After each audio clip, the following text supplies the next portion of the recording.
السلام علیکم۔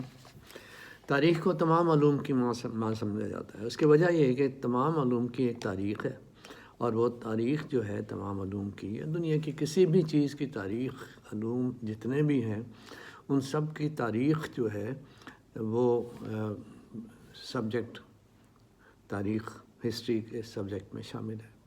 گویا تاریخ تمام علوم کی ماں ہے، کیونکہ یہ سمیٹے ہوئے ہے، یا یوں کہہ لیجئے کہ ان کی تاریخ جب ہم بیان کرتے ہیں تو وہ اسی علم سے برآمد ہوتی ہے، اسی سے ہم لوگ اسے جان سکتے ہیں۔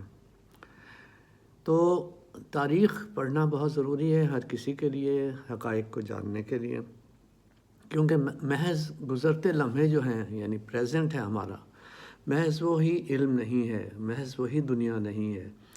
یہ ایک مرحلہ ہے ایسا جو کہ ماضی پر استوار ہے، ماضی سے اچھے یا برے نتائج حاصل کر کے ہم اسے آگے لے کے چلتے ہیں۔ ہمارا تعلق کسی بھی علم سے ہو، ہمیں تاریخ کا دامن ضرور تھامنا پڑتا ہے، اور اس کے بغیر ہم آگے نہیں جا سکتے۔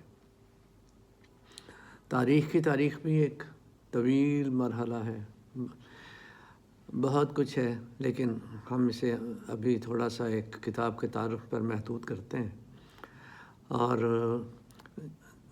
ہمیں جانچنا بھی پڑتا ہے کہ جو تاریخ لکھی گئی، مثلا یہ کہ سادہ لفظ میں ایک بات جو کر دیتا ہوں کہ بادشاہوں نے تاریخیں جو لکھوائیں وہ انہوں نے اپنے یوں کہہ لیجیے کہ زرخرید ہسٹورینز سے لکھوائیں۔ بہت کچھ اس میں صحیح بھی آ گیا، لیکن اس پہلو سے نظر نہیں ہٹائی گئی کہ بادشاہ کی تعریفیں کی گئیں، اس کے کارنامے جو ہیں وہی بیان کیے جائیں اور دوسروں سے اجتناب کیا جائے، کیونکہ وہ وہیں پہ بیٹھے وظائف حاصل کر رہے تھے، اور انہی کی تلوار کے سائے میں اور انہی کی شفقت کے سائے میں وہ آگے چل رہے تھے، تو ان کی دشمنی یا ان کی مخالفت قلم بھی نہیں لے سکتا تو ذہن بھی اس بات کو قبول نہیں کرتا تھا کہ وہاں بیٹھ کے اس طرح کا رزق لیا جا سکے، اور سارا کام جو ہے علم و ادب کا، تحریک کا، یہ تحریک جو ہے جس میں وہ شامل ہوئے ہیں، جس میں کافی کچھ بہتر بھی لکھا جا سکتا تھا، وہ انہوں نے کوشش کی کہ لکھ دیا، لیکن بہت سے پہلوؤں سے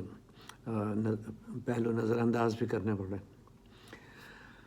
بہرحال اس بحث کو ہم چھوڑتے ہیں، تو فی الحال میں آپ کی موجودہ کنٹمپریریز کہہ لیجئے، کیونکہ یہ تاریخ اتنی پرانی ایسی نہیں ہے کہ زیادہ پرانے تاریخوں میں اس ہسٹورین کی یا دانشور کی بات ابھی کرنے والا ہوں۔ بہت اہم نام ہے، انہیں پڑھنا بہت ضروری ہے، اور انہوں نے جو تاریخ اکٹھی کی ہے وہ مختلف علوم کی شامل ہے، ہر طرح کی حکومتوں کی شامل ہے، کچھ بھی ہو، فلسفوں کی شامل ہے۔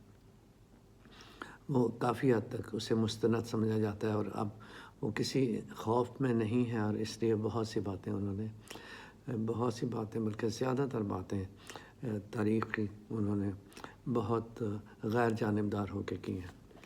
وہ نام ہے ول ڈیورنٹ کا، یہ کتاب ہے دا اسٹوری آف فلسفی، حکایات فلسفہ، ول ڈیورنٹ۔ تو یہ محض ایک کتاب نہیں ہے، ان کی بہت سی کتابیں اور ہیں، تو یہ کتاب پڑھنا اور دوسری کتابیں ان کی پڑھنا بہت ضروری ہیں، جو علم و ادب سے لگاؤ رکھتے ہیں، شوق رکھتے ہیں، اور حقائق تک پہنچنے کی کوشش کرنا چاہتے ہیں۔ خاص طور پہ میں بات کروں گا رائٹرز کی، کیونکہ رائٹرز نے جو کچھ بھی لکھنا ہے وہ اگر تھوڑی سی معیاری تاریخ کا سہارا لیں گے تو وہ بہت اچھا ہے۔ اور بھی بہت سی تاریخیں، میں بحث اس پر نہیں کر رہا، کنکلوڈ نہیں کر رہا تاریخ کے معیار ہونے کو۔ تو بہرحال دا اسٹوری آف فلسفی کی بات کر رہا ہوں، یہ حکایات فلسفہ کے نام سے ول ڈیورنٹ کی کتاب کو ترجمہ کیا گیا ہے، اور باقی میں سلام پیش کرتا ہوں ان مترجم صاحبان کا جو کہ اس طرح کی معیاری کتابوں کو ترجمہ کرتے ہیں۔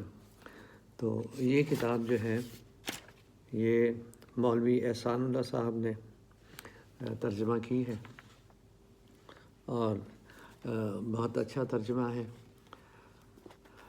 تو اس کے بارے میں یعنی رائٹر کے بارے میں ول ڈیورنٹ کے بارے میں بہت معمولی سا تعارف وہ پیش کر دیتا ہوں، اور وہ کچھ یوں ہیں عرض ناشر میں شروع میں ہی انہوں نے یعنی اس موضوع پہ جو آدھا پونا پیج تقریباً لکھا ہے، اس میں سے آدھا پیج میں آپ کو سنا دیتا ہوں کہ دا اسٹوری آف سویلائزیشن سے شہرت حاصل کرنے والا مصنف ول ڈیورنٹ 1885 امریکہ میں پیدا ہوا، Saint Peter's college New Jersey سے BA کیا، اس کے بعد 1971 میں کولمبیا یونیورسٹی سے PhD کیا۔